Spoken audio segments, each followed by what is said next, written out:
are stories that connect us to ourselves and each other. These stories reveal who we are and show us the many vivid, wild colors of our truth.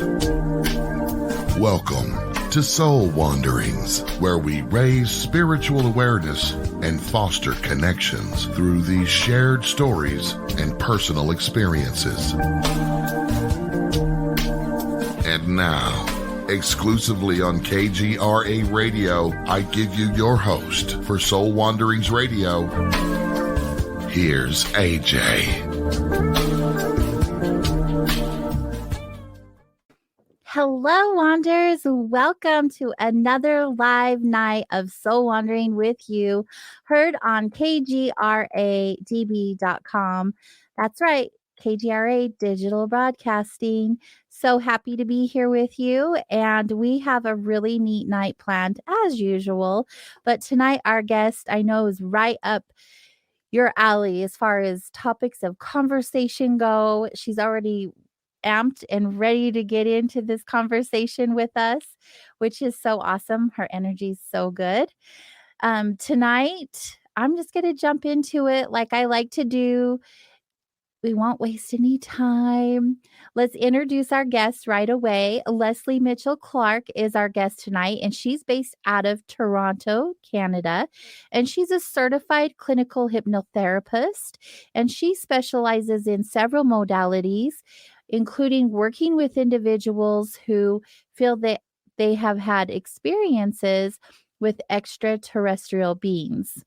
And she also does past life regression and interlife regression, which I'm curious about. Let's bring Lesley on. Hi. We have you on mute. There you go. No. No, you're good now. Okay, that's fantastic. I am so happy to be here with you this evening, and thank you for inviting me to come and chat with you. And I tell you, there's nothing we can't talk about tonight. And I hope that we can touch people's lives, and we can maybe come up with some things that are relatable for people who have been in fear, maybe. So that's kind of my whole thing, eliminating fear. I mean, both in the third density here on our blue planet, and also more, esoteric fears, having to do with arcane manners of all sorts. But fear is the great killer. It's the great freezer. It's the great, that's what stops progress and closes men's minds. It's really a nasty, nasty emotion, I think. Absolutely. And I love that we're going to talk about fear, because I always say on my show, on the other side of fear is love and freedom and joy and all of these amazing emotions that we can experience in the higher vibrational levels versus hanging down in those lower ones. So that's awesome. Yeah. Go ahead. Oh, I was just going to say, the way that we believe that fear works or occurs in in hypnosis and other disciplines is that fear is something that develops in the subconscious mind, usually based on wrong information and meant to be a protective mechanism. Because the subconscious mind is trying to protect us at all times. For instance, a real common fear that people do come to me with, and this may surprise you, is a fear of birds. Birds flying around willy-nilly, the movie The Birds. The birds are scary. This is a really common phobia. So there's always, well, I won't say always, but most of the time there's some kind of key childhood episode. And in one particular case I can think of, the gal was very young, maybe kindergarten age. You know how we used to walk to school at kindergarten. She couldn't have been more than 5 or 6. And she saw a bird lying on the sidewalk that she thought was dead. And she picked it up. And you know how birds can just be in shock and be motionless. And the bird revived in her hands. And it terrified her so much that well, we had to go through a little bit of hypnosis, but that was really the misinformation that caused the fear. The idea of these little girl ideas that created a protection mechanism that was no longer needed. So fear is the great disguise, and the real Mhm. evildoers, Hitler, the most evildoers that the planet has ever known, have all wielded fear. I don't know why I'm talking about that so much tonight. I guess it's just something I wanted to say, that Yeah. I want people to know that they can release fears, and by doing so help to invigorate the atmosphere, the vibration of the planet here in the third density. That's what needs to happen now. Too many people are upset right now. I'm telling you, AJ, my phone never stops ringing. People are, and I'm not even talking about metaphysical hypnosis. I'm talking about what people have passed through emotionally Mhm. during this very difficult time that we as a world have been through. And I'm speaking apolitically. I'm just going to say we've all had, no matter where we stand on this, that, and the other, we've all had a very difficult time. And we're in recovery now. We're a world in recovery. So it's important to make the right decisions now, more Mhm. important than ever. Absolutely.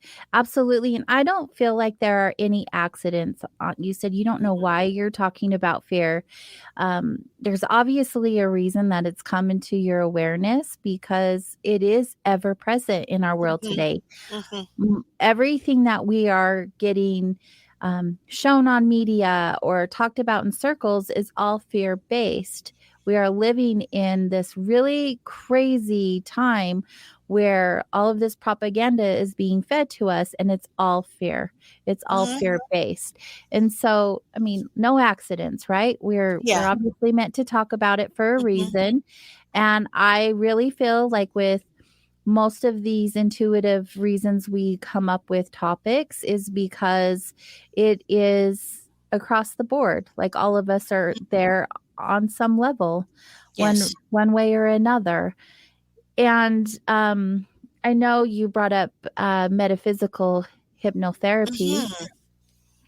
and people are coming to see you for real human experience there. Yes, they are. I mean, I use my bag of tricks in any way that I can help people. So, I How are do. they different, though? How are the metaphysical and the human experiences different in this current human experience we're having? Well, I'm going to be really honest about this, that these days I don't really see a difference in the way that I operate.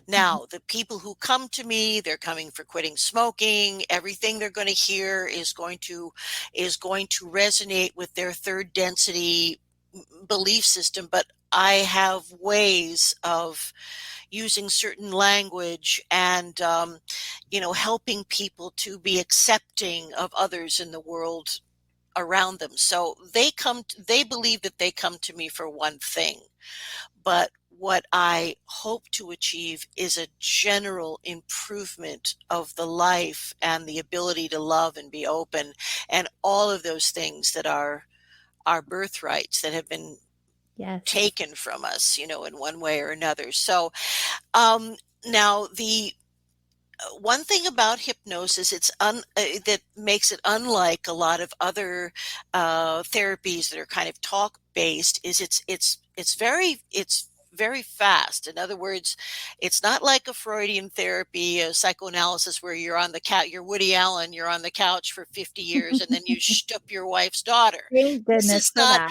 yeah, this is not that. And it's usually focused on, specific issues, and we deal with them, pretty quickly. Like, for instance, no matter how many cigarettes somebody's been smoking, I'll just use that as an example because I do a lot of that. It's my privilege to be able to relieve people from this insidious habit that will Mm, kill them in the way that it killed my father. So I'm really, so I don't, there is no type of hypnosis that is, beneath, I know there are some hypnotists that get pretty snotty about it. They say, "Oh, I don't do that anymore. I don't do any weight loss. I don't do any cigarette smoking." I do it all. And usually, if someone is smoking, I can get them completely smoke free without a mind bending experience in 3 sessions. So Wow. that would be an average. Sometimes we go a little long, but I see, but it's not meant to drag on in the way that standardized talk therapy does, Hmm. because I'm talking directly to the subconscious mind where the behaviors are formed. And once I can get the body relaxed enough, and I do that, just by talking, but once I can get the body relaxed enough, and I'm looking for the physical symptoms that tell me that that person is in a deep enough state of relaxation, then I can dissolve that curtain that is in place between the conscious mind that we move about with in our third density linear lives and the subconscious mind, which is a much deeper part of us. That's where the behaviors are formed. And the subconscious mind, interestingly, doesn't understand past, present, and future. And it's like, I don't think they really exist. So I think the subconscious mind is probably a much more accurate picture of the quantum entanglement and, these the kinds of messages that we send each other with nonverbal communication. So I have to anyway, agree with you on that. yeah. Absolutely. Or we would be doing things a lot differently as humans if we were working in our subconscious mind, no doubt. Oh yeah. I mean, and you'd think that, let's just look at what we mentioned. Freud, of course. There's Adler. I'm an Adlerian hypnotherapist. As are most hypnotherapists practicing today, we are Adlerians. He was a colleague of Freud and refined hypnosis from people like Joseph Mesmer, who were doing something that was almost like Reiki. They were moving energy. Or it's a very, if you ever see that, there are some silent films of Jacob Mesmer actually doing his procedures. I'm not sure how it actually worked to this day, but mesmerism became the forerunner of contemporary hypnosis. But AJ, hypnosis is ancient in the extreme. I mean, the Mhm. ultra extreme. It's at least 6,000 years old by our Wow. accepted recounting of history. In other words, the ancient Greeks and the ancient Egyptians used it. The ancient um, uh, Vedic cultures in the subcontinent.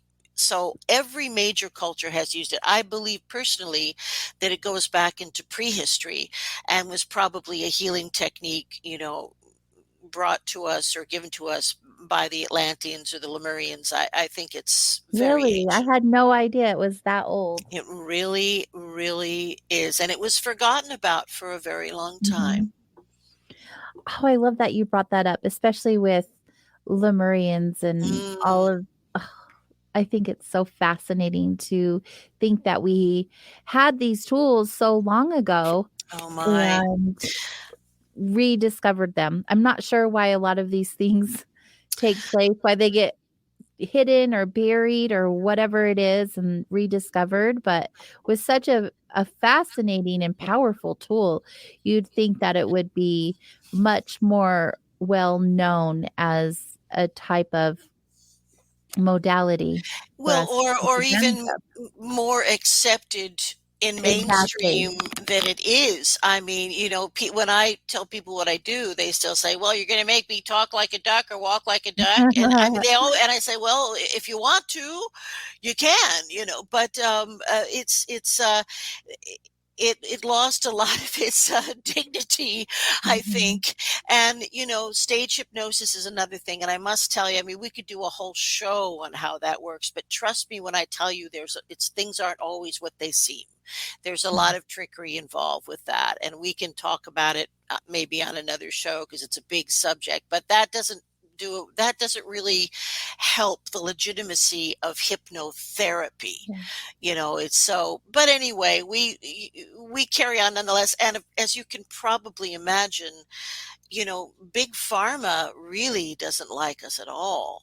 Oh, yeah, because absolutely I not. mean, I when I get people, when I am able to help people help themselves, because that's what it is. I want to make this clear. I'm not like a magician or a wizard. I help people.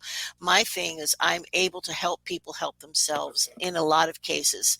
And I have seen people be, if they have that kind of if they have the kind of diabetes that appears in adulthood that has a lot to do with lifestyle, I've seen Mhm, people be able to lose weight and not require the metformin or whatever they're taking. I've seen, people who had to have, a bunch of Xanax just to function, mhm, able now to use some, and I do have some little tricks because I'm also an NLP practitioner. NLP is neuro-linguistic programming. It is absolutely just a type of hypnosis, but mhm. it is especially powerful for dealing with addictions and changing negative behaviors. That's what I mostly use it for. So, hey man, I'll use anything I can to help somebody. I tell you, I will. And everybody, you have to speak to them differently. You have to figure out how they process information. Are they visual thinkers? Are they Mhm. analytical? And I have to figure that out pretty quick in, like, 15, 20 minutes, so I can create the most successful directive type of hypnosis session that will allow them to get the support they need to make whatever change they're visualizing.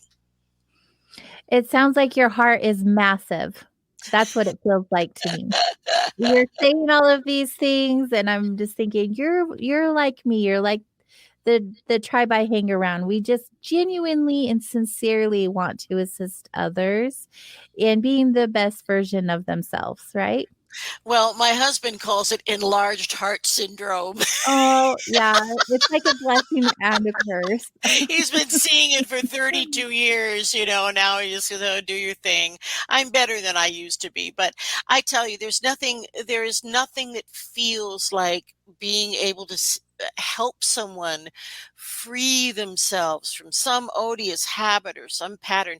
Now here is where, metaphysical hypnosis really is again a healing modality, a Mhm, super healing modality, because I believe that people can carry in patterns and behaviors from other lifetimes if they have, especially if they have refused to learn or didn't learn or wouldn't learn or whatever the mhm, deal is. And people tend to incarnate in groups and family groups and friend groups, so it's almost like most of us have a little repertory company where we come in and we're all playing different roles. And this is what the pattern seems to be. So it's very important to straighten out stuff that is polluting your progress in the most important life, which is this experience that we're having right now. And frankly, AJ, I'm not really sure that when we talk about past lives, I'm not sure we're really talking about a linear experience. I think the nature of space time mhm, is actually quite different and maybe more like, an onion with layers and dimensions. And I know that there have been a lot of chrononauts. There's been since the Montauk Project, back in the 50s, I think we have had the capability. When I say we, I mean maybe North American military, black ops. I think we've had the capability to experience time travel, which is not what we thought it was. But I think it's possible, and mhm, I think that the past life experience is an interdimensional kind of an experience in a sense. And I also have seen, tremendous healing come out of being able to look at a past life and see so clearly in that life, what the issue is, where yeah. you can just take it out and look at it like really free of emotion, free of judgment. It's quite a process.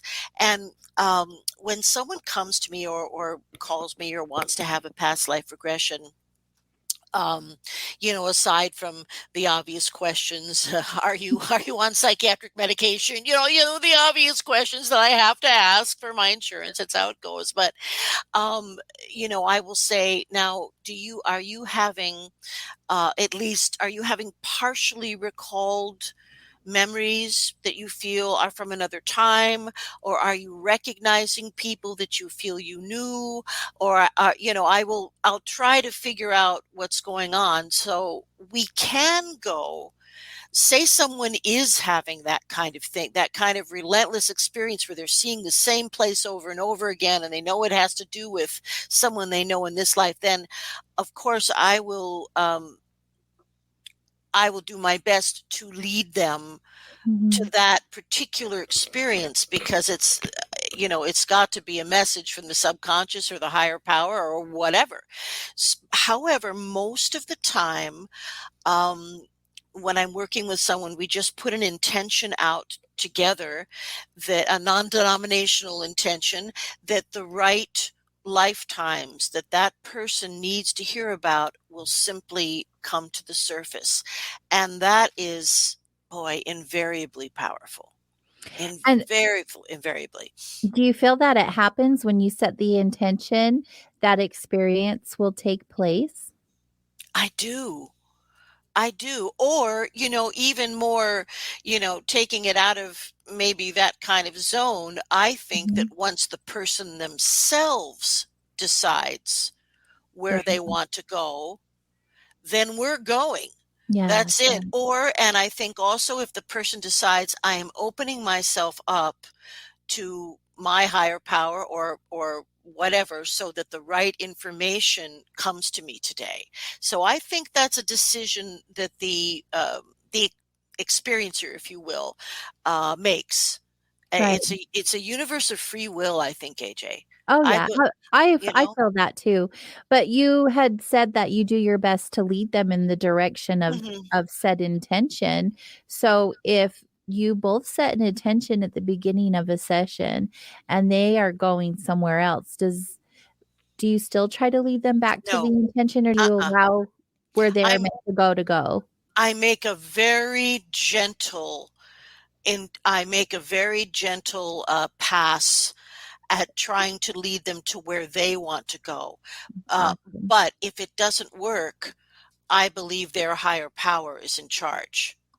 Yeah, And I just say, okay, well, let's go down the hall further, and you're going to see a door, and it's going to illuminate, and you're going to want to go in, and or whatever analogy I happen to be using for that right. particular person. But it's a journey, and I always describe some type of journey and some type of choice, so that they can go in or go to and experience what they need to.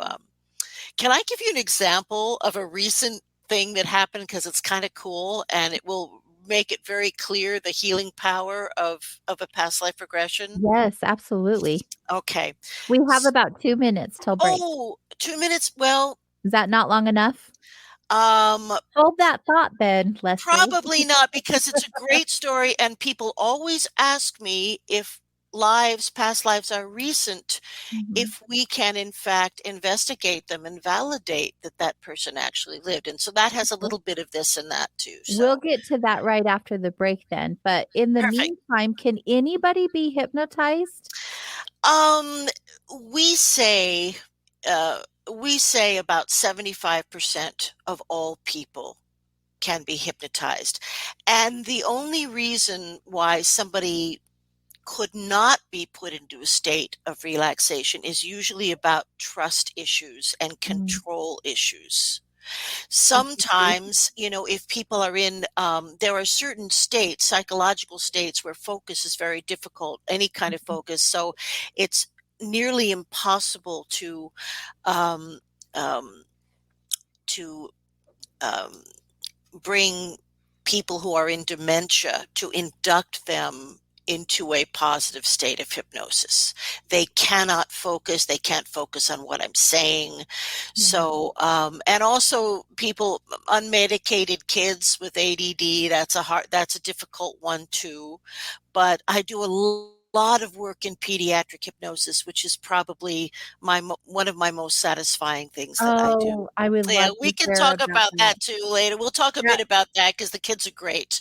Oh, I can imagine. I love working with children. They're just Mhm. amazing little beings, aren't they? They are, and they're so open. And believe me, they take to hypnosis. That's why it's so wrong to market to them through Mhm. advertising on the weekend. They're like little Yeah. sponges. Yep. It's I really agree. wrong. I It's really agree. wrong. Yep, absolutely. Well, we'll hear more about that and the other stories you're desiring to share with us when we get back from this quick break. Stay close, everyone.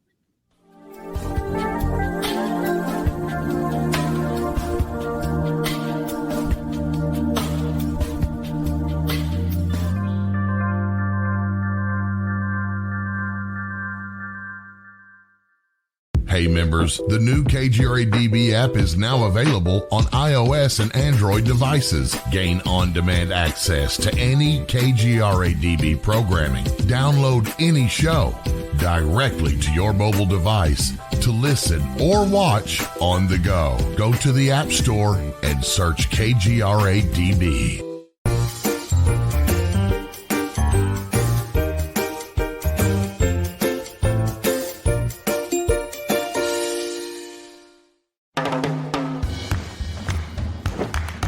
I don't want to talk about it.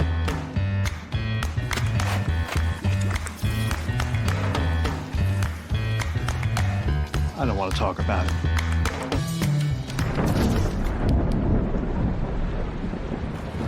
Families don't have to talk about everything, but they should talk about how to plan for an emergency. Get tips and resources to make your family's emergency plan. Welcome to the new KGRA digital broadcasting website, thekgradb.com. Here you'll find great new content, including the KGRA Classics, great shows from our archives. You'll be able to see the show times and information so you can see what show is currently on air. The on-air live button. So just go to this section and you'll be able to hear the show live with exceptional sound quality. We also have the Vault section. Make sure to subscribe to get access to great content and special features. We have the make content for our latest news and events, so make sure to sign up and you can be part of our forum. So make sure to check out the new KGRA digital broadcasting website, thekgradb.com. We look forward to seeing you there, and we hope that you enjoy the new website.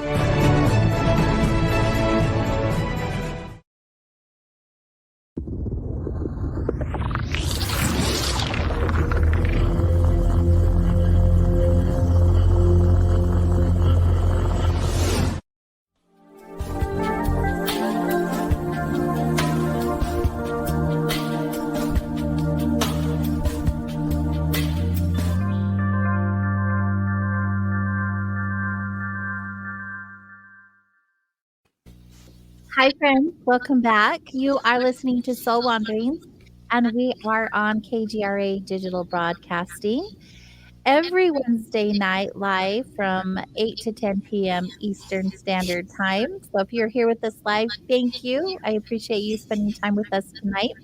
We are hanging out with Lesley Mitchell-Clarke. I love your giggle. She's a certified clinical hypnotherapist, and she specializes in past life regression and interlife regression, and she works with individuals who have had extraterrestrial being experiences, which we'll get to. We But will. before the break, you were going to share with us one of your favorite. Oh, yes. I was, and this happened pretty recently. Now, I've been doing this particular work for about 20 years, and this thing I'm about to tell you happened fairly recently.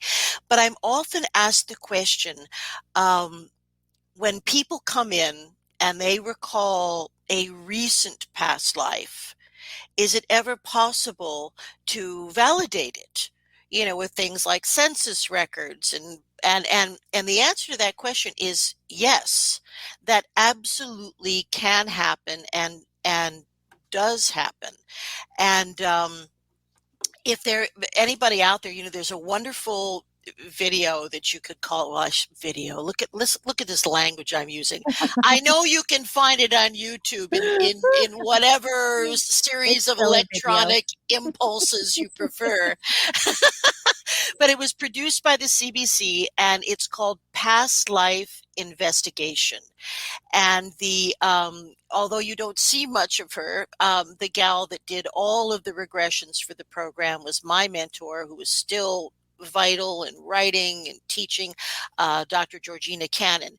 So there are 3 stories in there, and they all were validated. Of course, there were many sessions with different people, so they had to pick out, what's good television, but it's a fascinating show if you're interested. Love it.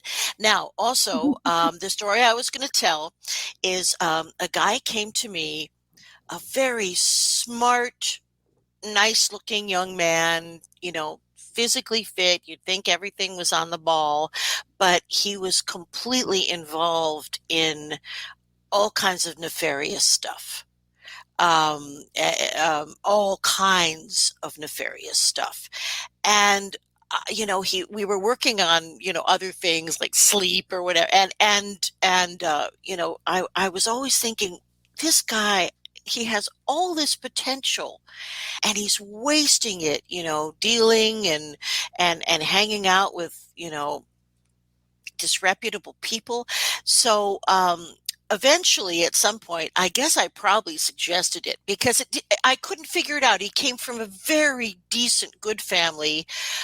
Yes, they were immigrants, but they weren't poverty-stricken immigrants, and there was no trauma. So I couldn't figure it out. Anyway, so we do a past life regression, and he goes back to a lifetime that is very close to now. In fact, I believe it was pre-World War II.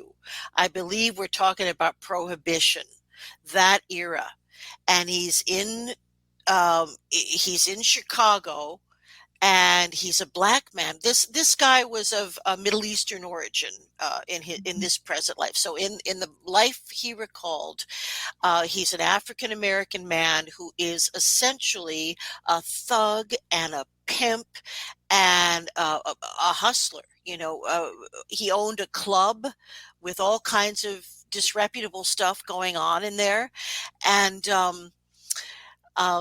this guy, this character. Now, I got a lot of detail, street names. I got a lot of Wow. detail from this guy. That doesn't always happen. It's quite remarkable if it does, but I got tremendous detail.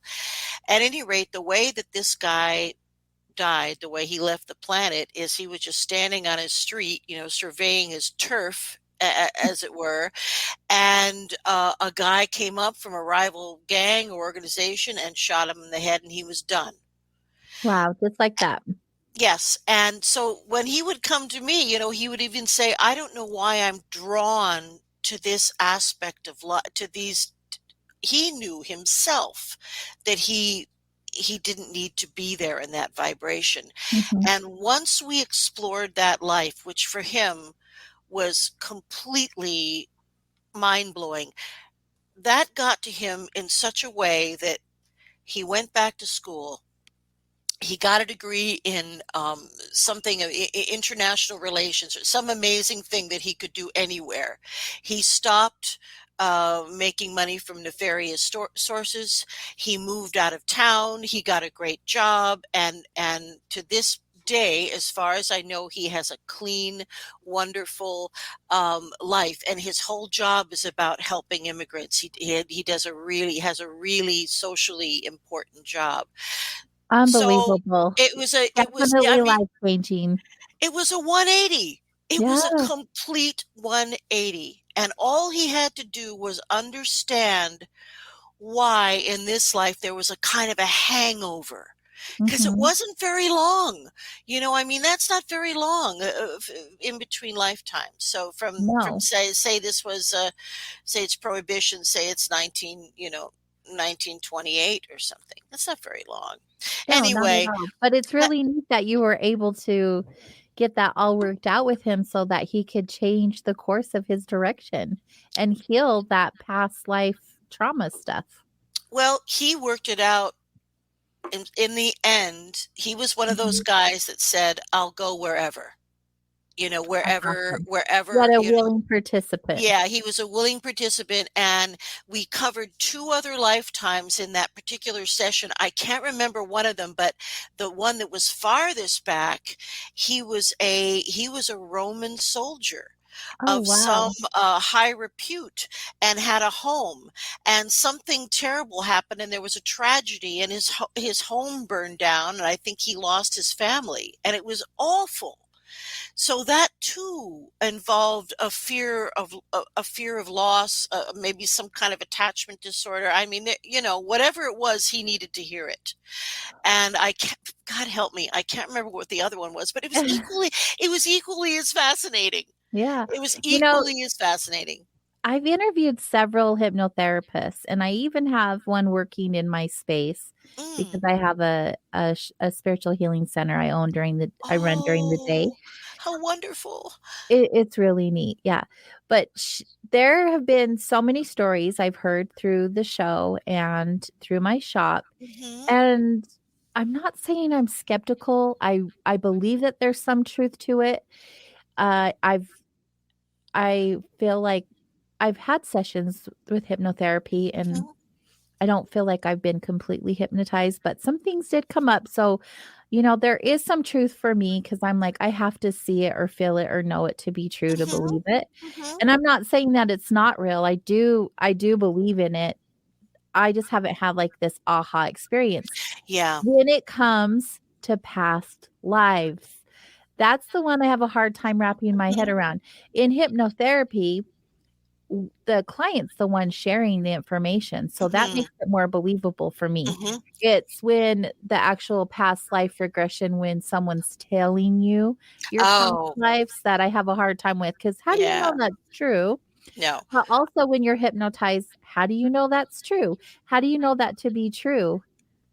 Well, I will tell you that it does feel like imagination at first. It does. It's almost startling, but the things are coming in, and the more you do it, the more it starts to make sense. Now, some people are better visual processors than others. So some people will be in a life and they'll be telling you, oh, the sun, there are 2 moons instead of 1, and there's purple flowers and blah, blah, I mean, and some people you have to like, ooh, like, tell me where you are. What does it look like? And then I wait for Mhm. 20 seconds. And but that doesn't have anything to do with intelligence. It has to do with the way people process. So I have to be like Gotcha. flexible and be very patient. But what I cannot do is put any kind of ideas in anybody's heads.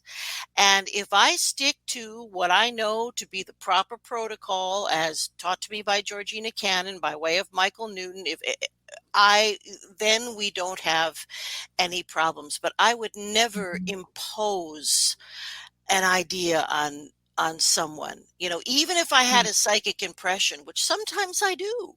Mhm. Sometimes I can just see them, as they were, but I don't share that. I feel that's like home invasion in a way. It's their Right, experience, and so right. yes, it does feel like imagination. Now, probably I'm just guessing you may not have been in as deep a trance as you require for this type of experience. And I mean, Quite possibly. I always get people in alpha state, but I prefer to get them into theta state, Yeah, I which, would prefer to be there as well. I would love to have an experience. yeah, well, I think part of it may be that you just needed more time in the induction to get you where you were going. Mhm, Now, of course, we don't have a lot of evidentiary proof mhm, that these things are real in that sense, except that yes, there are many, many, many incidents of people being able to prove that the past life they were talking about actually happened. But again, that's not yeah, foolproof either. But what I can tell you is there's been some very exciting recent research, and this has to do with the real-time mapping of the brain. This is a profound thing that's part of our era that opens up all kinds of doors. So they have wired up. Sounds like the Ghostbusters, like Dan Aykroyd and Bill Murray. They have wired up some college students probably, and inducted them into. Actually, they inducted them into a deep trance, and went through the past life regression thing. Now, if these were ideations, creations, you would expect to see the parts of the brain firing that are in the creative centers and the verbal centers, but that's not what the scientists are seeing. What They are are they seeing? seeing the activity in the amygdala, in the deepest core. In fact, what we used to So call fascinating. yeah, what we used to call the reptilian brain. We don't Mhm, anymore, but I mean, we're referring to that core mhm. is an ancient part of our brain, and that's where they see the activity, where the deep memories are stored. So Unbelievable. That is so that is the fascinating, closest Casey. thing, maybe Science. that's the closest thing to maybe a kind of a scientific proof. I have no doubt that as we move Mhm. along, there will be many ways to monitor different states of consciousness.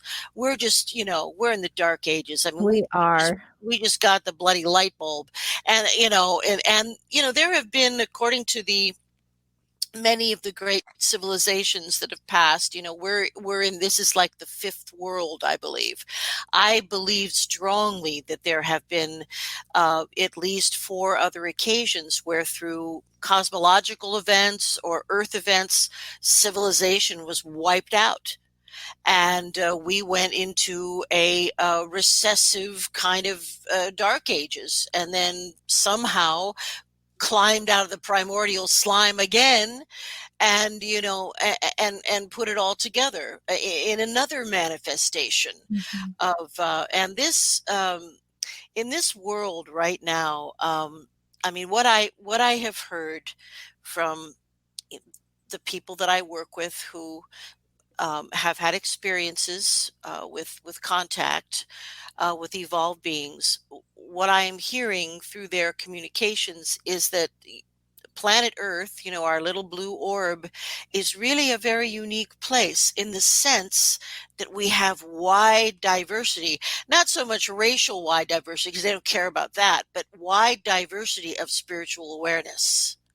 I mean, on yes. one end, we have racists and Klansmen and Hitler and all of these horrible things you can think of. And yet, on the other hand, we have Dr. Martin Luther King, we have Maya Angelou, we have the Dalai Lama, and the Christ, and Muhammad, all the great avatars. Mhm. So this is a place of it's fascinating to other cultures, and it's known apparently as the grand experiment, because I think we can. It is, Oh, and I think of course it is. it's the grand experiment, and I think that we can assume from the diversity of our appearances that we received contributions of DNA from a number of different species at different times. I have a feeling about that also. Yeah. Yeah.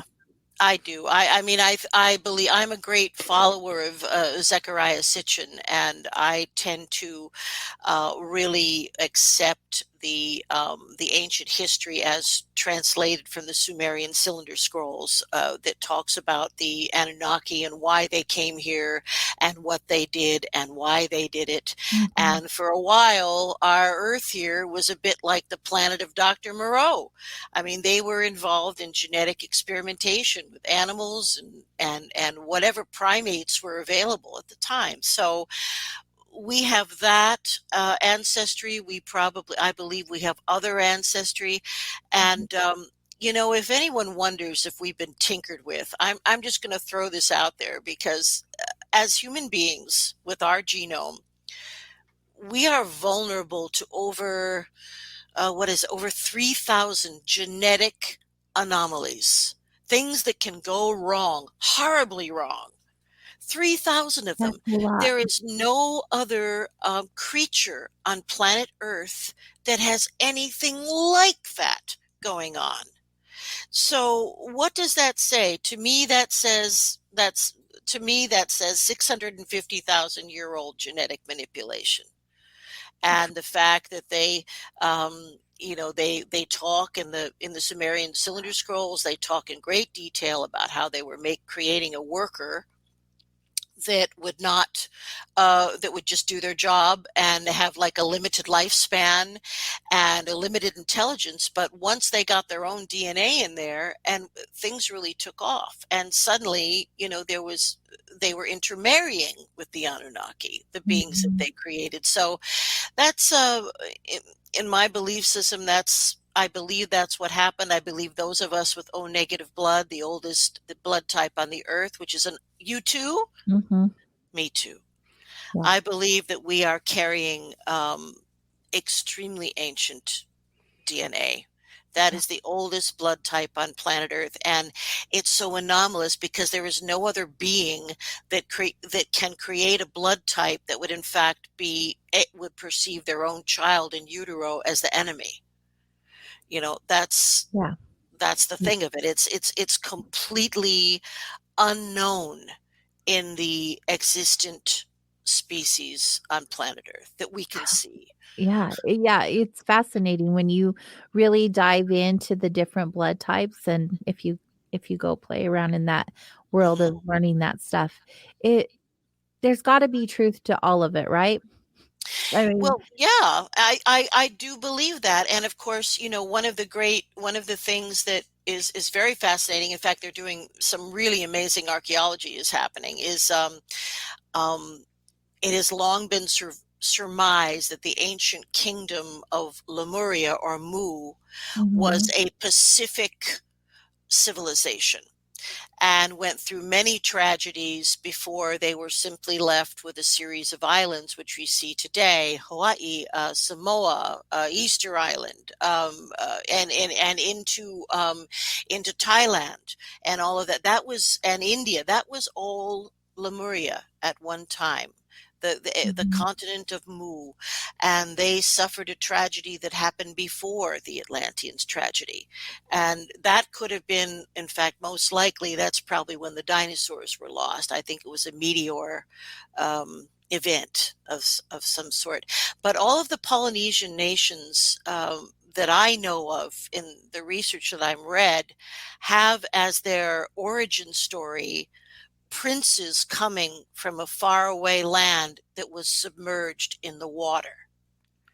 And they have a day where they do a it's some kind of a religious ceremony where the chief walks out into the ocean and like brings back a giant ostrich egg or something. I mean, there's a rite which occurs to commemorate when the founding fathers, as it were, arrived from the sinking Lemuria to the outreaches of the kingdom, which were still above water. So I had not known much about Lemuria until I had a past life regression reading and was told that I had a lifetime there. And of course, I knew about Lemurian crystals because I have a thing with crystals, but I had never really researched the history of Lemuria. I wasn't really interested in it too much, right? Until you find out that it's possibly part of you.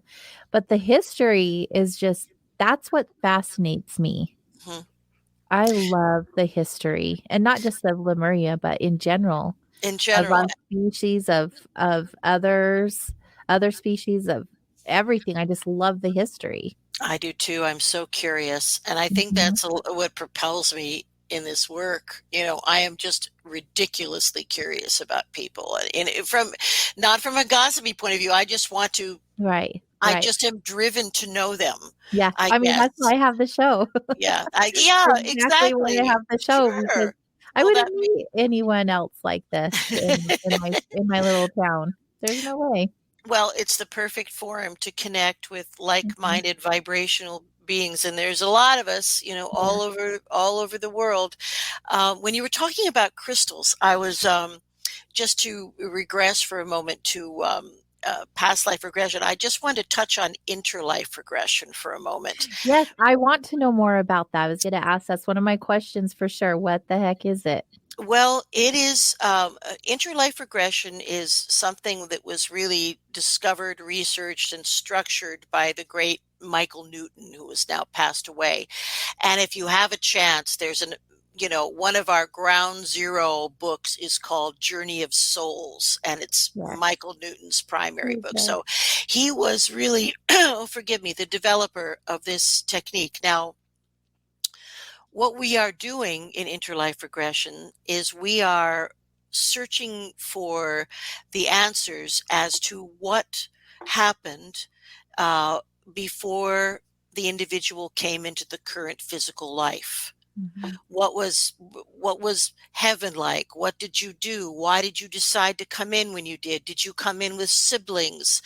And all of that kind of stuff. It really is so helpful to people because it helps define their path, reacquaint them with their real purpose for being here. And also, it helps people to take responsibility, because if you accept the idea that we make a plan, a kind of a map, if you will, an agreement, before we come into a physical life experience, and we make that plan with the help of wise beings who are there to assist us, then we decide who the parents are going to be. We decide what conditions we are born in for the learning experience. So I'm not saying that all things are strictly destined, because again, timelines are mutable. But how can you bitch about your mother who irritates you if in fact you picked her because she has unique psychic DNA going back to, ancient Sweden?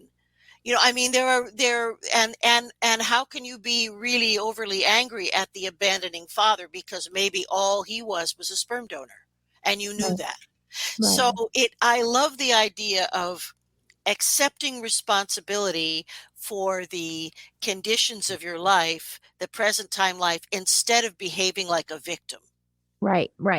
And that idea and that belief, that concept always helped me with matters of forgiveness as well. Oh, When I read that book, yeah. it instilled in me forgiveness and how I let go a lot of the past experience I had that were out of my control, like someone else did to me.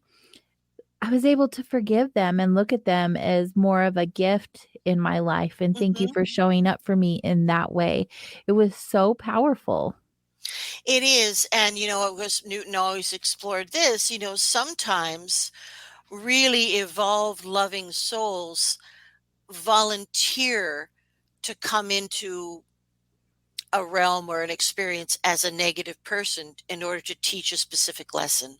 Yeah, see, that's so crazy, right? Yeah. So that's a hard, we can't always be mad at the people that did us wrong. Well, and like they say, it does cause us more harm than it causes them. Oh yeah. That's out of their awareness, right? The way that the way that they act, if they're in that vibration, it's just it doesn't phase them the way that it phases us who have been affected by it. And so it does us more harm. Most definitely. Indeed true.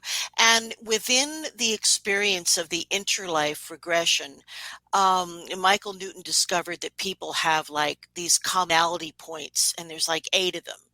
And not everybody goes through all 8 things or whatever the number is, but of course, the first one is how you're greeted, by relatives or whatever, and then people, if they have been through a kind of a wasting disease, or like a long cancer battle, and they arrive still all effed up on morphine and what have you. There is actually a kind of a healing and cocooning process that they do in those situations. And I when I was learning this technique, I had my own little journey and I saw it. And I remember I said with much surprise, this is a hospital, but with no sorrow and no pain. And I saw beings working with crystals. Wow. So, of course, we're talking about people are in their energetic bodies. It's their energetic bodies, but they're still perceived in a very human way when you first get over, at least. Mm-hmm. So people, if they have to be treated for a while, they do that. They go meet their friends and their loved ones that they've missed.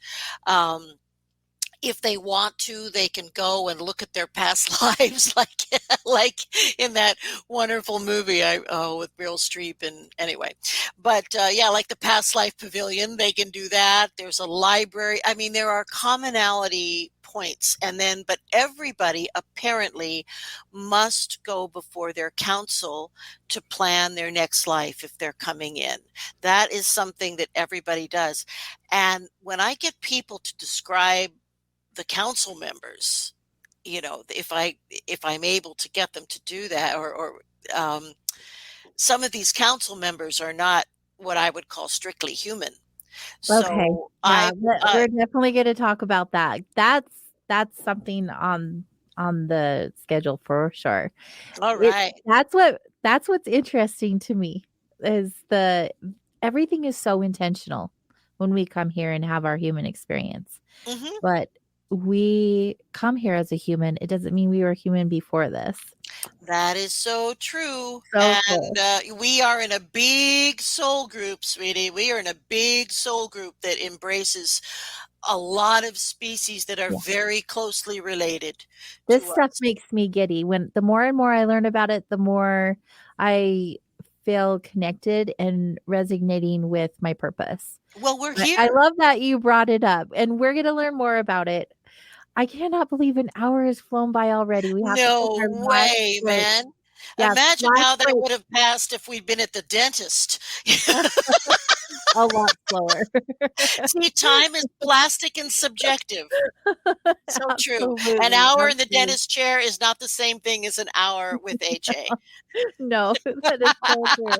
But the good thing is we're commercial free the next hour. So stay close, everyone, because I know Lesley has a lot more to share with us.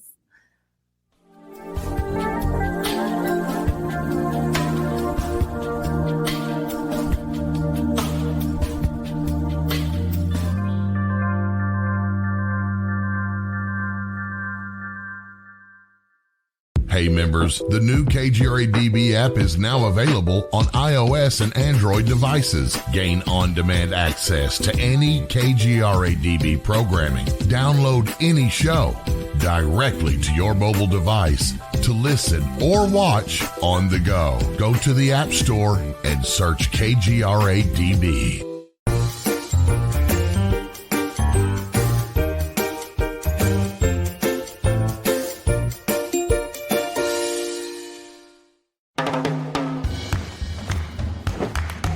I don't want to talk about it.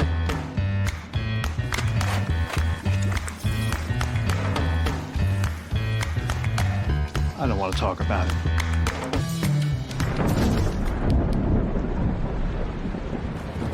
Families don't have to talk about everything, but they should talk about how to plan for an emergency. Get tips and resources to make your family's emergency plan. Welcome to the new KGRA digital broadcasting website, thekgradb.com. Here you'll find great new content, including the KGRA Classics, great shows from our archives. You'll be able to see the show times and information so you can see what show is currently on air. The on-air live button. So just go to this section and you'll be able to hear the show live with exceptional sound quality. We also have the Vault section. Make sure to subscribe to get access to great content and special features. We have the make content for our latest news and events, so make sure to sign up and you can be part of our forum. So make sure to check out the new KGRA digital broadcasting website, the KGRADB.com. We look forward to seeing you there, and we hope that you enjoy the new website.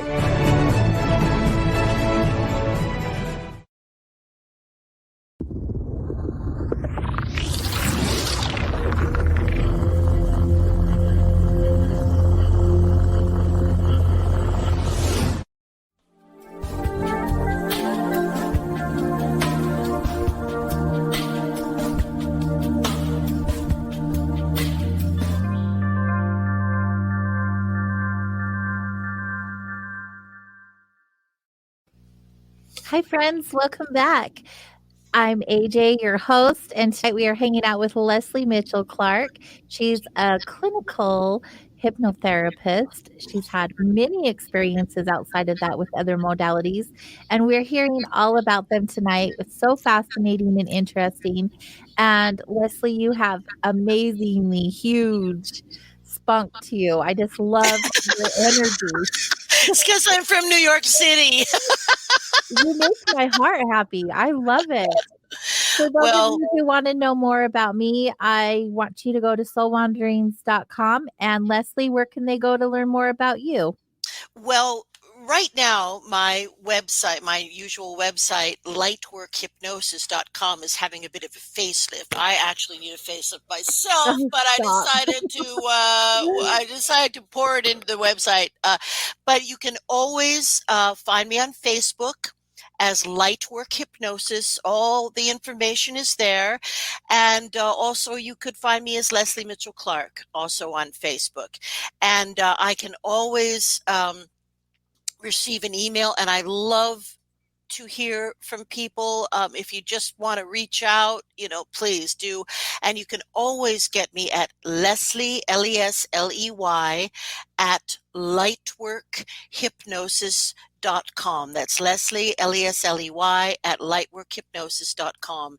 And if you would be interested in ordering my most recent book, it is called Intersections, A True Story of Extraterrestrial Contact, and you can get that on Amazon, wherever you Amazon.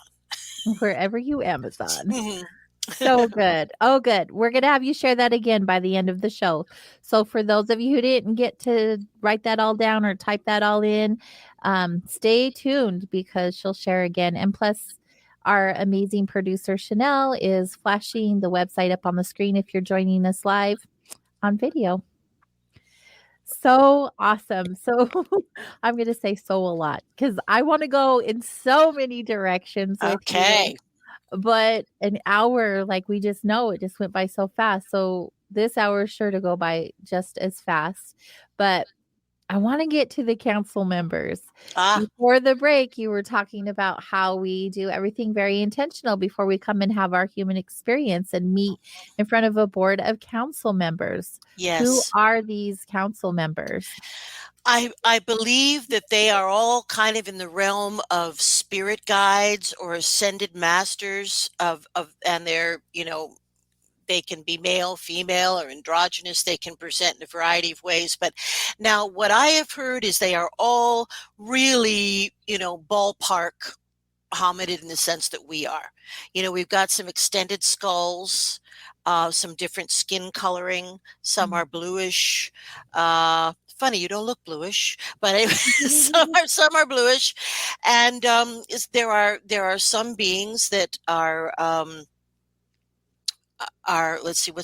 more even reptilians sometimes. Now, everybody reacts. I know everyone reacts very negatively to even the idea of reptilian hominids, and I know that comes from some primeval place. But the reality is that simply those beings who are reptilian, evolved through a different chain of events that wasn't strictly mammalian. That's all that means. And so like with any kind of group of civilizations, there are good reptilians and there are naughty reptilians, just like with everything. So sometimes reptilians even will appear on a council.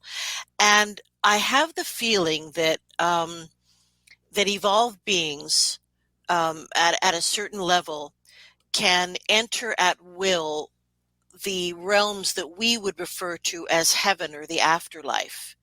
In other words, I think that these beings that sit on the council are could be even astral projecting from other places, that they're not necessarily there in a corporeal I've form. heard that also. Yeah, Mm. I think that, I think if you get to a certain point in evolution in your spiritual society, why would you put yourself in a conveyance in a tin can and, fly through some wormholes and go through all this Right, bullshit right. if you could travel effectively at the speed of thought? Exactly. Yeah. Why do all that human stuff? We We can do complicate it too. everything.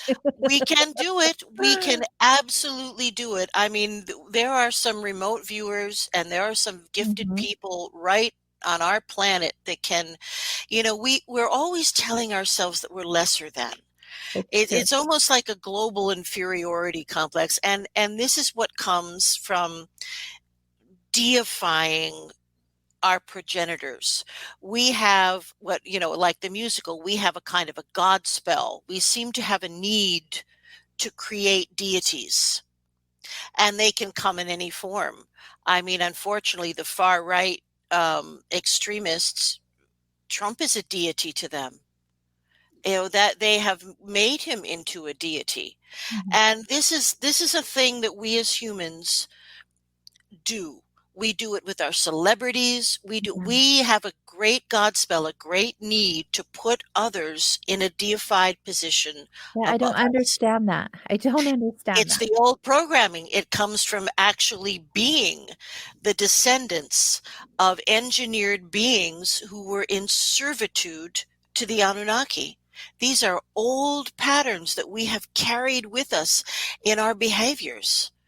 They must be in the body. You know what Mhm. I'm saying? They must be in the body for us to keep reenacting this.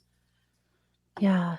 I mean, obviously, if we can carry our past experiences with us from life to life, it's all programming, right? Yes, and a lot of it is exterior to the body. Mhm. It's I mean, we can think of the Akasha, as in the Akashic records, Mhm. as as an incomprehensibly complex kind of organic computer device made out of light matter. I believe that we can think of it that way, because in the simplistic religions where oh, God knows everything, God sees everything, which is kind of a paranoid thought when you're a young Irish Catholic girl like me smoking a cigarette out behind the garage. That's the last thing I want to hear, that God can see me smoking that cigarette that I stole, from Aunt Rosie. But anyway, I think what So that funny. really refers to is the idea that consciousness is everywhere. Yeah. Everything is, in a sense, alive, and no information goes astray. It's imprinted in this cosmos, in this wonderful, incomprehensible life experience that we are having. Yeah, yeah, absolutely. Were you interested in ufology before you were a hypnotherapist? Or is that something that came about through your clients sharing their experiences with you?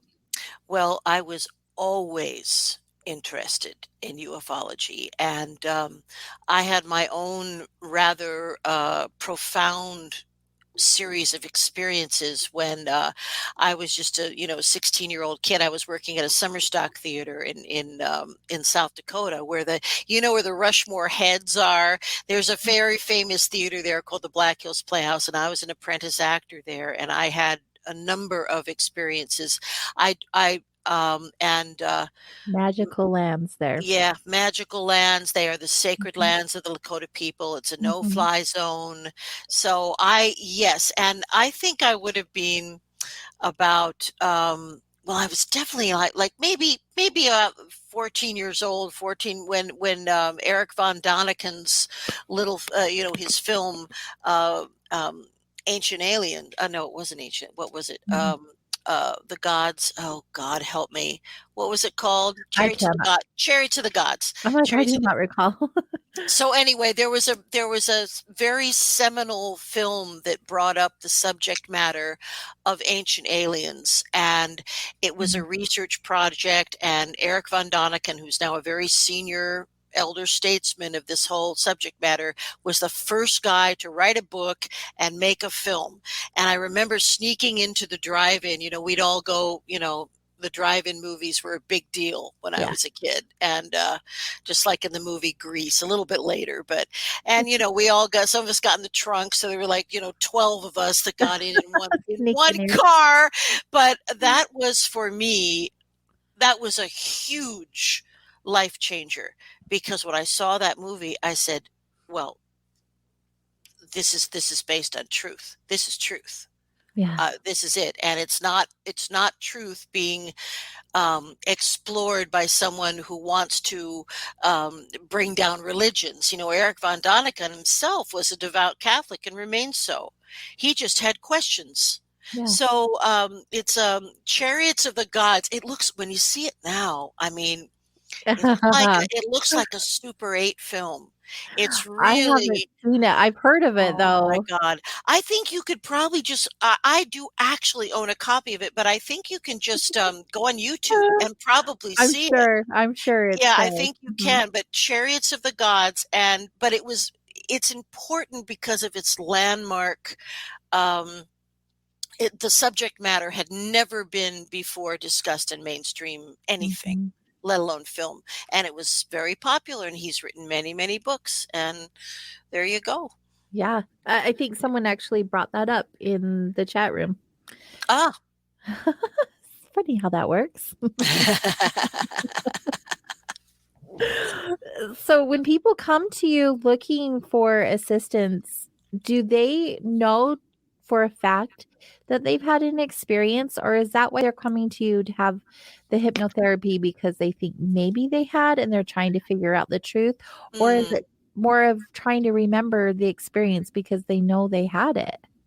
Well, myself personally, and I know this is also true of my friend Kathleen Marden, who I've known forever, and I don't really work with anyone in the experiencer milieu unless they have at least a partially recalled experience. Got you. That's Yeah, I'm sure why some people would say they had one, but they probably sometimes, but by the time when not. I'm going to do this kind of work, I am very, very careful to do really in-depth intake, and one of the reasons is that, as a certified clinical hypnotherapist, I am here in Canada, at least, I'm not allowed to work with anyone who has been diagnosed with a mental illness.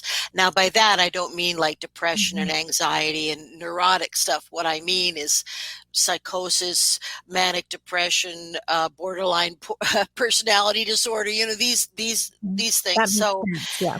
and so, in this, when we get into this kind of area of experiencers, there is always going to be a certain percentage of people who are not mentally well and are having, probably they're hearing voices, they're having hallucinatory experiences. They're not lying, they're not liars, but they are experiencing an alternate reality based Right. around It's whatever very they're, real for them. yeah, it's very real for them, but there's a pathology, and I have to be able to recognize it.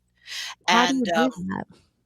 well, part of it, obviously, I have a lot of questions that I ask, and after I talk to someone, I'm pretty sure, you know. But in my early life, when I was going through university, I put myself through school by working on the graveyard shift as a psychiatric aide in a fully gothic, scary state mental institution. And this was so long ago. I know it's hard to imagine, AJ, but this was really before we barely had antidepressants. They were starting to come in. So we still had straitjackets and padded rooms. And I, after, doing that throughout my whole university, and eventually I became a psychiatric technician, just through their training, which is like a psych nurse. So I feel that I have developed a very fine intuition if someone's brain chemistry is askew. I think I really almost smell it, Mhm. for lack of a better term. And I'm very rigorous, as are all the practitioners I know who do regression, because that's the only area where anybody has ever sued a hypnotist, is a regression process, and we all carry insurance, really because of that. But we have to follow protocol, and we have to be Yeah. very careful to not do that kind of procedure with anybody who we even suspect is unstable. So I Yeah. will always err on the side of prudence, even if I don't have the evidence. If I have a feeling, Mhm. I will not proceed. But I also do not leave people hanging out there who need help. Now, I have Right. several colleagues who are both psychotherapists and psychologists, and also psychiatrists that I know, who are open to the idea of the abduction phenomena, and they are by law able to work with anyone, whether they've been diagnosed or not. So I will forward on a person like that to Smart. get the help that they need. And I've only been fooled like 2 times. And both of those times really didn't have anything to do with the experiencer phenomena. It was just mental health issues that were being disguised. Gotcha. So yeah, and sometimes there are people that we call them test proof. There are people who can be have borderline personality disorder, and they are able to present as normal for a period of time. It's like, even Ted Bundy, that horrible murderer, he was able to present as normal for extended Mhm. periods of time, but he was psychotic, of course. So, Absolutely. you know, so Yeah. I guess it's instinct, and I do everything I can that protocol dictates. Yeah. No, that's wonderful. Yeah, definitely Mhm. have your back. But when people come to you with the idea that they've had an experience, what is the end goal in having them meet with you? Is it Okay. so they can, like, why would you want to have those memories come up? Do they wanna dive deeper into it? Like, Mhm. what's the purpose of having that as their experience with you? Well, first of all, I'm just going to throw it out there that most experiences are positive. Most I believe involve that. most involve some kind of higher communication, and Mhm. also most experiencers have also been lifelong experiencers.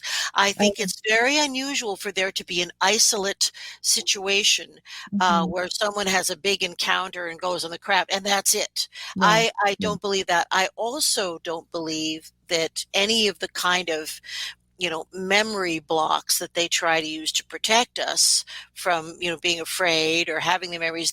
I think that they are either time dated so that they begin to dissolve when the person is ready, or they're just not structured to last longer than, say, 20 years or so.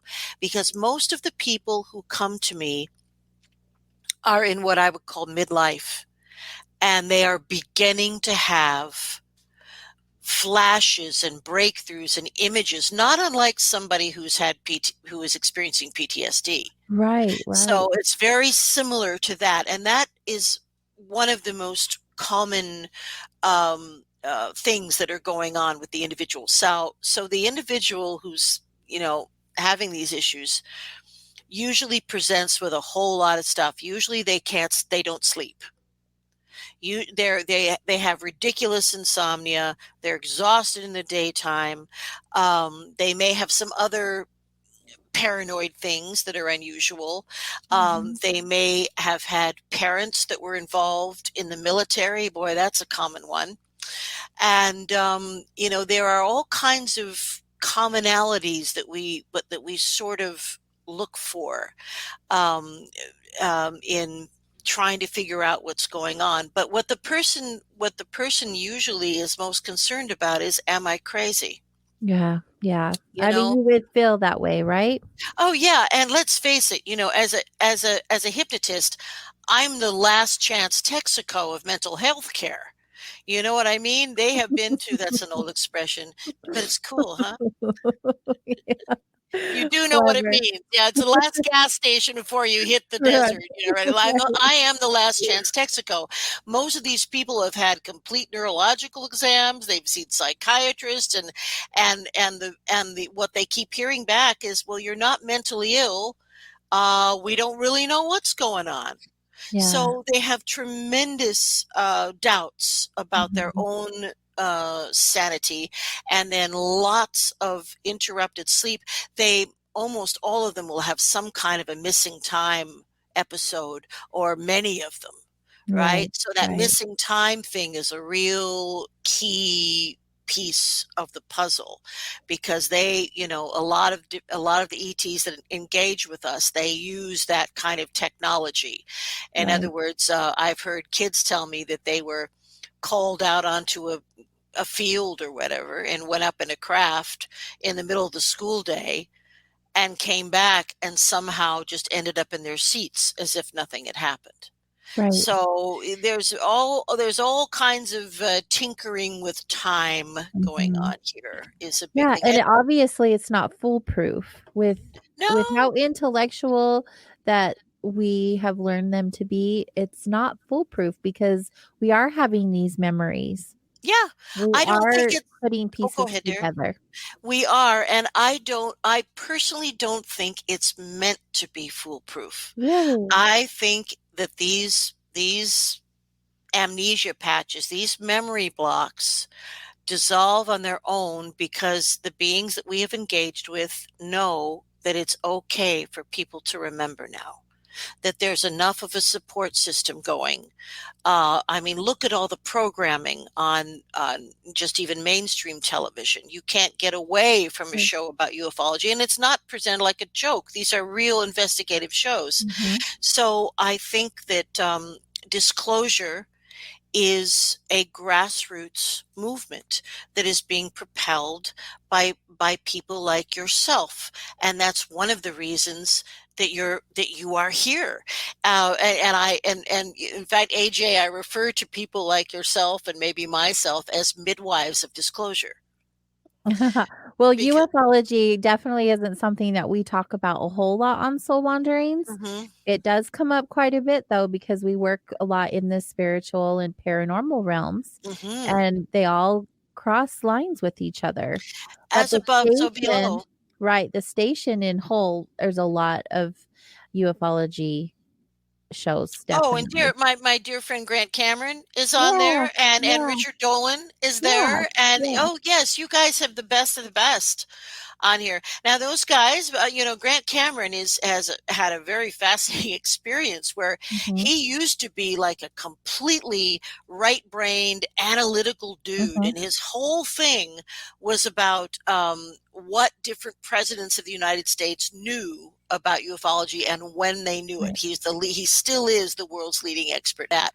But he went to a convention somewhere and had some kind of he called it a download, some type of huge amount of spiritual information just entered his consciousness, and it changed him forever. mhm, And right. instead of being just, this kind of right brain guy, he's one of the most Yeah. I forward I really people. enjoy listening to him. Yeah, he's Yeah. great. Great guy. I saw him, well, I met him at the Ozark conference, Oh, and wow. yeah, and he's actually been here to the KGRA studios, so Oh, well, bless his heart. He's a very hardworking. Well, he's Canadian too. He lives up here in mhm. Winnipeg. He's Canadian as well, but Yeah. I usually mean, he there's stays. a lot of great people in and around the station, definitely who've been here, who've gone, who've come back. Like, yeah, we're surrounded by amazing, open-minded human beings, and that's what I love about this platform is because no topic really is out there. We can Yeah, talk about anything. I And think that and I I think want that's us true. to. I think that's so neat that that these are becoming more open in conversations, and hmm we're not whispering about it behind closed doors. No. It's being discussed and taken more seriously, no doubt. Absolutely. And my job with these dear people, these experiencers, I see my job as helping them to process and integrate these memories and experiences into their life so that they have an understanding of how special and unique that they are. And I'm often asked, is there a commonality? Like, why are the ETs picking like certain people to communicate with? Right. What is it? And I think in our current era, what we are seeing is the ETs are engaging with humanoids who have the highest levels of psychic ability on the planet. Interesting. I think that many of them follow genetic lines because we, of course, I was going to ask that if they yeah, stick around sure that they way. do. They follow genetic lines, and these skills come from way back. We could be distantly related, but they're very interested in engaging and working with, because a lot of this is about working together. A lot of the humans who are having these experiences, my experiencers, they live like a double life. They are moving about in their day, very accomplished, doing their things, and they bilocate at night in the way that we were talking about, and they work together with other beings on motherships and craft and you name it. So these are very, very special people. Now, also, there are other things going on, and I should probably, touch on what we call the secret space program or the black ops, but I don't want to bring down the energy by dwelling on that too long. But Awareness is awesome, though. yeah, awareness is awesome. There are combined military ET efforts, forces, bases throughout the world. And however, to understand the very beginnings of how this happened, we need to go back right, right before World War II, to the Roswell crash. And if any of your listeners and viewers are interested in this particular period of time, there's a wonderful book called The Day After Roswell by Colonel Philip Corso, I believe. So apparently, there was a Roswell crash. In fact, it was 3 crashes, not 1. And there were survivors.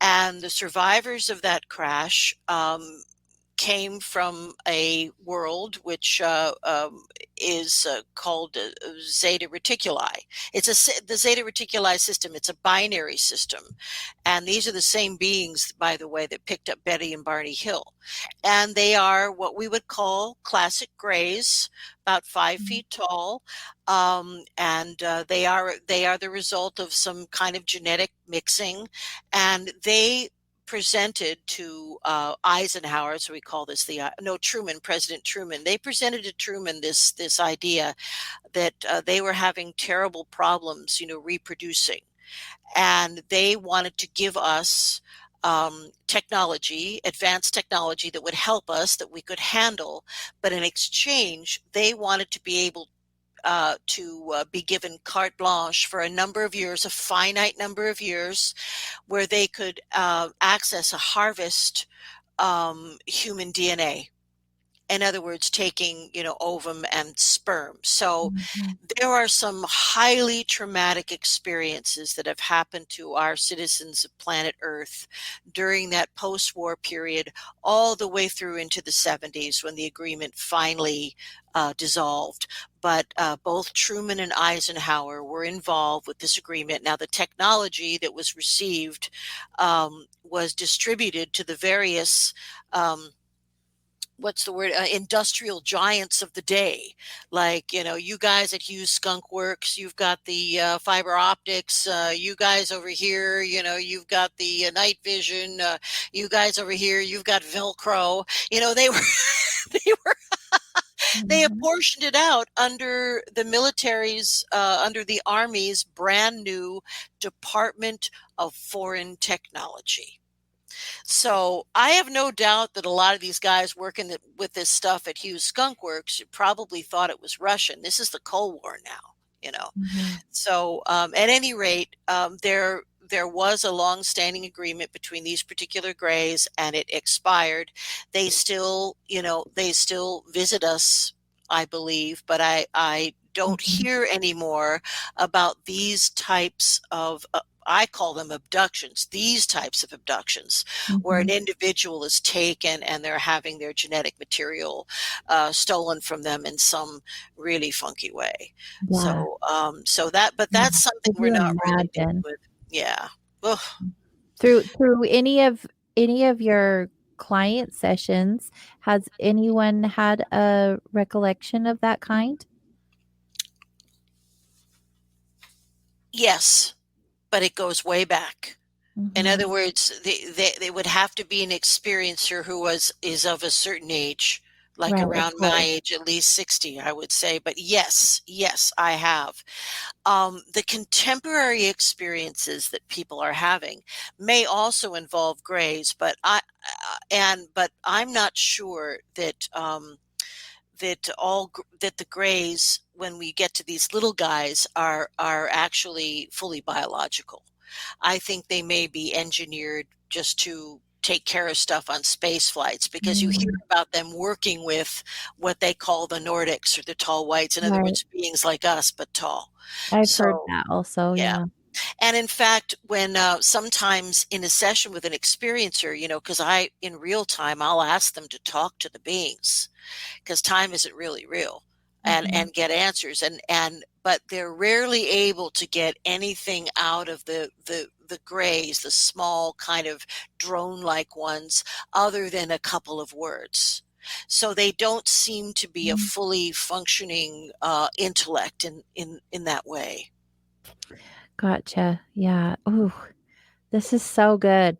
Interesting. Have you ever had an experience yourself? Well, as I mentioned, I did, but well, we have time. It's kind of a cool story. I did discuss it in You have detail time. in my recent book, so it's not like it's brand new info, but this was pretty profound. So I mentioned to you, I'm an actor as well. I've worked all over. I'm an actor and singer as well. I've been in the entertainment business my whole life. My family's in the entertainment business. And when I was about 16, I'd already finished high school, and I got a job as an apprentice actor at the Black Hills, a playhouse in South Dakota.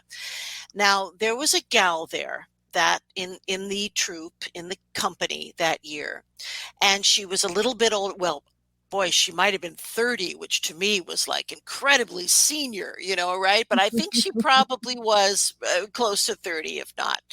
And she had had a whole career as a singer, working in Vegas and the other resort areas in Nevada. And she had a car, which I didn't, and we were driving into town after dark, which was the little town of Custer, South Dakota. And I saw lights, a formation of three lights following us. Now, bear in mind that, as I said, the Black Hills are a no-fly zone. You're not going to see Mm. airplanes. This was no airplane. And they got closer, then they moved away. And I'm asking her, look at this. And then she began to tell me that in addition to her career as a singer, she worked in a top secret project for the government, and she was involved in communication, nonverbal communication with ETs. Like, in other words, Wow. the government was rounding up a bunch of psychics or people who had this ability for nonverbal communication, and she said they would, they'd pick her up at one of these plane wrap airports, in Las Vegas, in a plane wrap plane, and fly her out to, not China Lake, but, Dreamland or Area 51 or whatever they had going out there. Who knows? But anyway, and then she confessed, she said, well, one of the reasons that she was at the Playhouse that summer and had taken a job there is because she had decided she no longer wanted to participate in this program because the ETs didn't understand sleep, which is a problem. This is an issue. They didn't understand sleep, and they were constantly hounding her. Wow. So now I accepted this. I'd already seen Ancient Aliens. I was already open to this, so I believed it, and I saw so many craft that summer. Nothing that landed. Sometimes they got close enough to see windows or viewing spots, but the biggest bizarre thing that happened is one afternoon I was just hanging out at the snack bar, something I did very well, still do, and hanging out at the snack bar, and I saw, pulling into the driveway of the theater, a real old model, like a kind of a classic Men in Black car. It was like maybe some old Chrysler Imperial or in perfect shape, but one of those old tuna boats, right? So, the car pulls in and drives around this little roundabout thing and then stops right in the middle of where my friend's quarters are. It's like a little cabin. And I see these two, I'm going to call them beings. And now I must tell you this, we had a company of like 300 people and no one was there but me. No one. That in itself is kind of bizarre. Nobody walking across the quad, nobody doing anything. So I see these beings go in, and first of all, they're wearing retro suits like from the 1940s, like Elliot Ness. They're wearing Elliot Ness suits with like shoulder pads. They're not big guys. They have hats like fedoras, black fedoras, right? And the skin, and I was close enough to see them pretty well because I was only about 30 feet away. They didn't appear to have eyebrows, and their skin looked like plastic, is the only way I can explain it. It looked like plastic.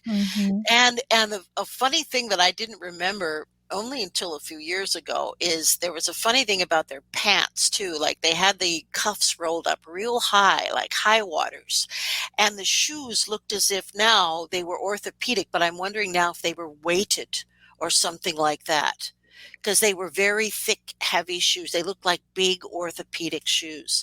Anyway, they went into her living quarters, and I'm going, WTF.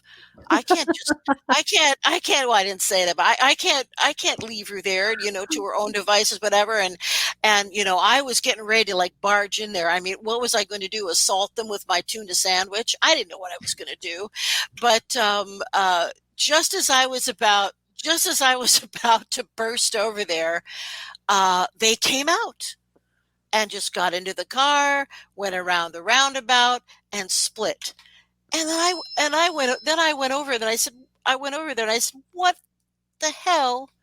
What the hell was that?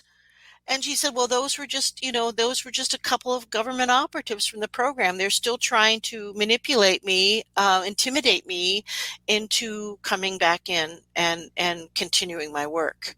I've heard that before. I've heard similar description to what you're sharing. Yeah. Several times, actually. I think, I had no perspective on it then, but in the fullness of time in the work I do now, it's something that I have heard often, that they were very involved at that particular time with working on psychic communication, and they had rounded up a lot of remote viewers and other psychic people, and they were schlepping them out into the desert and communicating with who knows what beings. There's a lot of beings involved. People have got to understand. That's why experiences are so diverse, and there was a lovely man. He passed away not too long ago, and his name was Paul Hellyer. And here in Canada, he was the Minister of Defense, which is like a huge job, right? And he was also the premier, vice premier of Ontario, which would be like a governor. So he was a big politico and also an economist rather, and he became extremely interested in ufology after his own experience, as I understand it. But what he told me, and this was not long before he died, he said that to his knowledge, the government of Canada had diplomatic relations and agreements and such with over 80 species of beings. Wow. And if that's Canada, the same thing. We're, Canada and the U.S. are, in a partnership with all this. This is always shared. So, yeah. I actually have a question that just popped up in the chat room about that. The question is there more activity in Canada compared to the U.S.? Man, there is activity everywhere. We have never seen so much activity. And of course, now people are capturing it with their phones. So there are hotspots in Canada.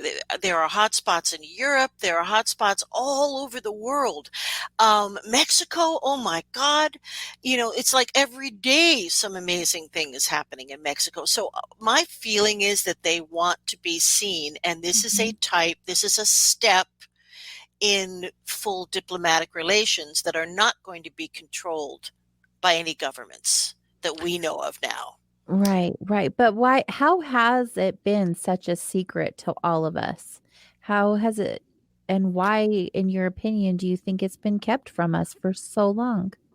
Well, I think again that goes right back to the concerns of Truman and Eisenhower that this kind of knowledge would undermine the world's religions and cause a collapse of civilization as we know it. That's what I felt too. Yeah, that's and in reality, all the world's religions are loaded with ET experiences. And when we talk about angels in the Old Testament, angels may be a phylum, but I think a lot of the time we are simply talking about what they called the shining ones, the Anunnaki, who are messing about in our business trying to maintain control. Yeah, I feel that too. It's just everyone has an opinion. And of course, it goes back to the topic that you began the show with. It's fear. We fear what we don't know. Yeah. And so a lot of people aren't going to talk about it because it's scary. Well, one thing I will, put out there, if anyone is considering some type of a regression process, what I do and the way I was taught and what I would consider a proper protocol, if in the session someone begins to experience any kind of distress. Now, this is true in past life regressions to any kind of regression. If during the session, whether it's an experiencer or a more internal process, if any kind of fear starts to percolate, and again, I have to have my spidey sense on. I have to be looking at I have to be looking at respiration. Seriously, I do. So if the person begins to express any anxiety at all, I immediately turn them into an observer. And by doing that, and I'll put them up to the top of the room or something, they're looking down, they can process the information without being made to relive it. You see, we used to believe in hypnosis, this is old thinking, we used to believe that somebody had to re-experience the trauma to release it. Right. But the reality is, all someone has to have is the reality of the events that happened. They can be perceived, those events can be perceived, and the insight can be gathered without re-experiencing the painful parts. Yeah. It's not necessary. That's what I think is so beneficial, as using hypnotherapy as a modality to work through your experiences, because you don't have to relive it. You don't. You can be an observer. And it's gentle and it's It's loving. And Mhm. the thing is, I think many people think of hypnosis as being unconscious. You're Mhm. never unconscious in that Mhm. sense. Now, there are some very deep stages of hypnosis. The deepest stage we can bring someone to is called the Esdale state or hypnotic coma. And I personally will only bring somebody down that far if I'm doing some major pain management, if it's palliative, right? And they just need to be knocked out to not feel anything for a while. That sounds That's the only amazing. time I personally do that. But for most of the work that I do, it's only necessary to be in an alpha state, which is, and we're half an alpha all the time anyway. Mhm. So in the hypnosis experience, the reason I'm saying this is I want to really bring it forth that the hypnotic subject is the one in charge at any time. And I always tell my peeps, if at any time, for any reason, if you become uncomfortable, if for whatever, if you have to pee for whatever it is, then you can simply step out of trance. And it's like coming out of a daydream. It's not even as heavy duty as waking up from being asleep. It's a different kind of it's relaxed awareness is what it is. Wow. We do our best to put you into a state of relaxed awareness. It sounds fantastic when you put it that way. Everybody's in charge. There's no such thing as the Manchurian candidates, and there's no such thing as a hypnotist, a hypnotherapist going into your mind and affecting what you want to do or your moral ethical core. Now, that isn't to say that it wouldn't be possible for hypnosis to be incorporated in some perverted things, which we know have gone on, under the government's auspices. The University of Montreal was just busted for participating in all kinds of mind-bending experiments that were completely horrible. So it's not to say that things can't be perverted, but in pure healing hypnotherapy, there is never any reason to be afraid of not being in control. You're always in Mhm. charge. I'm just a guide. I'm a guide who knows how to talk to the subconscious. That's it. That's all I do. And it sounds like you're so passionate about it too. Like everything you share it feels so passionate when you share it. I get excited Oh, hearing about what you have to share with all of us. There is a question in the chat room that is not quite off topic, but from in this moment it kind of is, but I want to make sure we get to the listener's question. They were wondering if you remote view. I would love to. Mhm. That is one of the things on my bucket list. Now, I have done it as an amateur. And I remember, a girlfriend of mine just said, my daughter's missing. We don't know where she went. It's been 3 days. And I just went into a meditation and I saw her, inebriated, lying with her face down on a couch and some other kind of redneck looking dudes around. And the whole place smelled like wet dogs. Mm. And and I went right there because I was I've got to find this child. You know what I mean? I think I Mhm. didn't even think that I couldn't. And in fact, she was in a funky cottage somewhere with some boyfriend they didn't want her to see. Oh, wow. Yeah. So I was able to say, look, I would bet anything she's alive. I described what she was wearing. I was really there. So this is something I would love, love, love to do. And And it's hopefully something I'll we be able can to. learn. Yeah, Yeah. absolutely. In fact, I also have a little show called Contact TV, and my co-host Wes Roberts is a graduate of the Monroe Institute, so he's a real bona fide remote viewer.